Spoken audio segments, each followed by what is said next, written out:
Welcome back to the 2-Minute Warning. Today I'm looking at the Tennessee Titans after it is rumored that they are finalizing a trade for wide receiver Julio Jones from the Atlanta Falcons. But before getting to that topic, question for those of you viewing. After this trade happens, what do you think the Titans' record will be for the upcoming season? And of course, keep in consideration that it's going to be 17 games. But getting straight into it, my initial reaction is what it's going to cost. There's been rumors that I've heard it's going to cost around a second round pick and a fifth round pick. That's kind of what the finalized deal is looking at, but anything could change. But either way, it is confirmed that there is no first round picks involved. So to me, second and fifth sounds fair if there's no first rounder.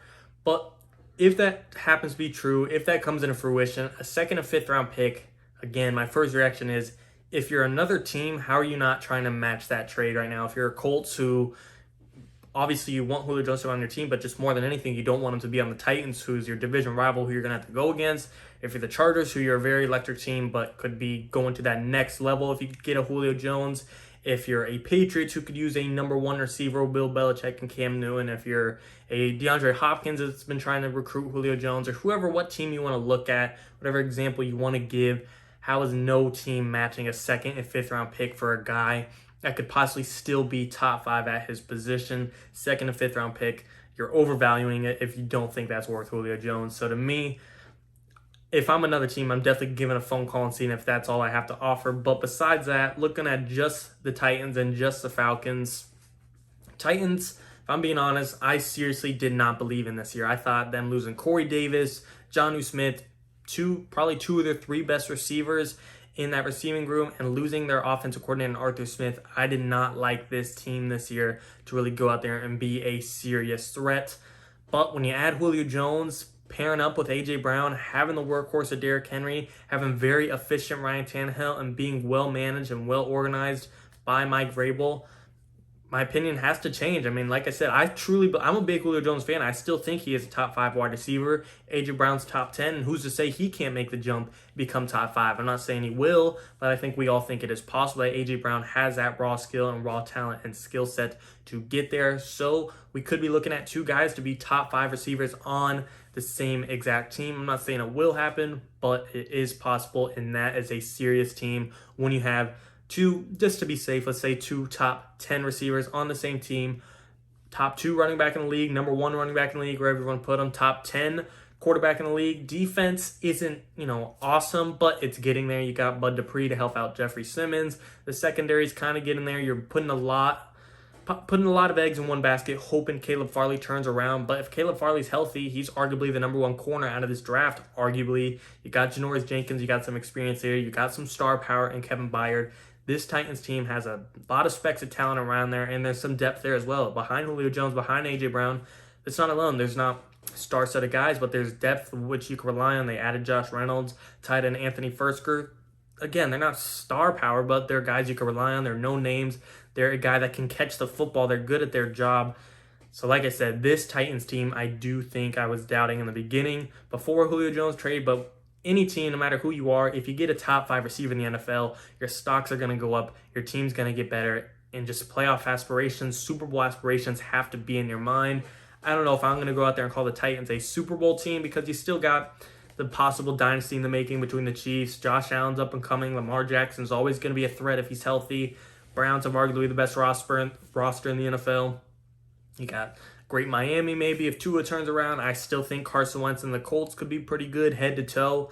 They got a good roster, good O-line, good defense, great backfield. Their biggest question mark is just going to be Carson Wentz, and if he's good, that's a team the Titans do have to worry about. But like I said, you could argue the Titans now have the best wide receiver duo in the NFL. There's great duos out there. You got Mike Evans, Chris Godwin. You got, maybe you want to say Mike Evans and Tony Brown, whatever you want to pick. Tyler Lockett, DK Metcalf. You could say Tyreek Hill, Travis Kelce, wide receiver, tight end. But I seriously think straight wide receiver, the Titans officially have the best wide receiver duo in the NFL.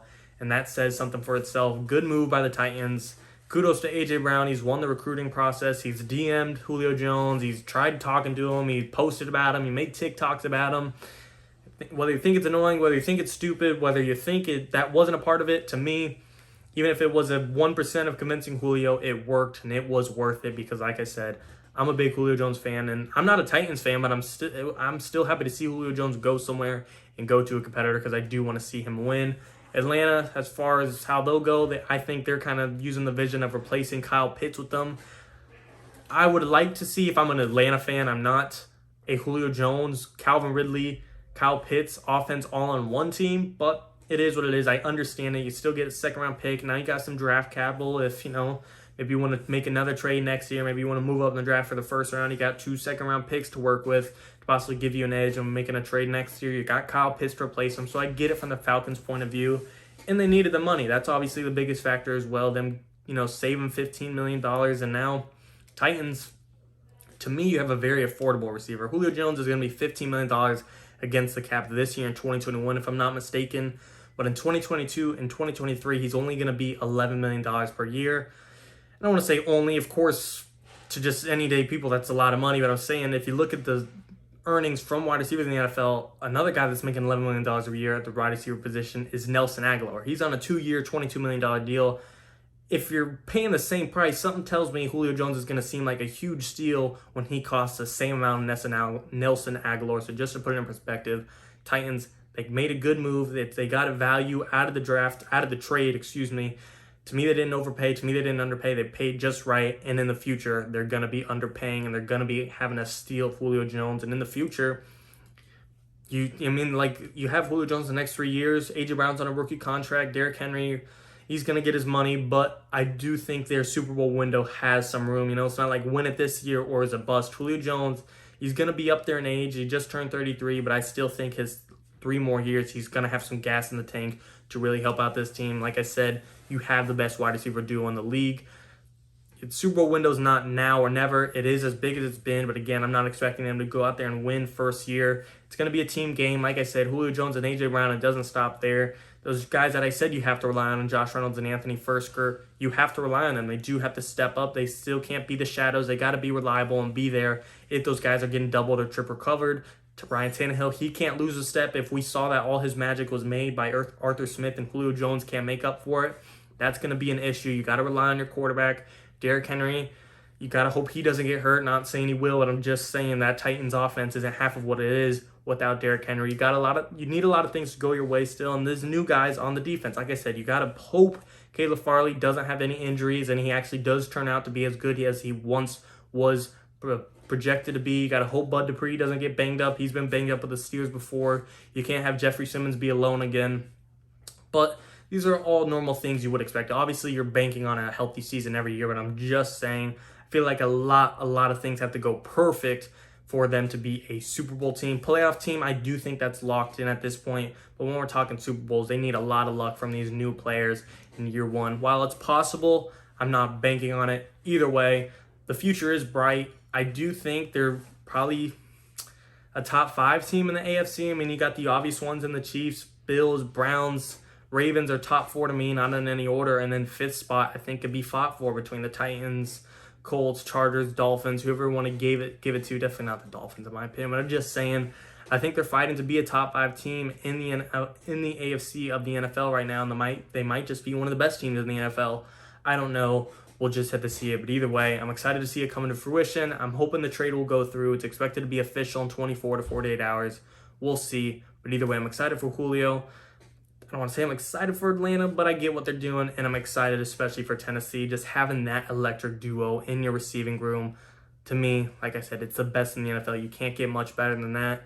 A.J. Brown, as he's going to be entering his prime, Julio Jones is definitely going to be leaving his, and it's going to work out great for the both of them. But as always, guys, let me know what you guys think. Do you think this was a good trade made by the Titans, good trade made by the Falcons, good for Julio Jones? And of course, for the question of the day, where do you see the Titans ending up for the end of the season? What's their record going to be? To me, 12 wins is looking good right now. 12-5 sounds just right to me. That sounds like a sweet number. Haven't looked at their schedule exactly. I know obviously we're going to have 6 games in the division. I know they play the NFC West. That'll be a tough one, but I think 12 wins is definitely possible when you got the number 1 running back, 2 top 10 receivers, a top 10 quarterback, and a possibly up-and-coming defense. Either way, we'll just have to see. 12-5 is what I've got. As always, and of course, guys, thanks for watching. 2-Minute Warner.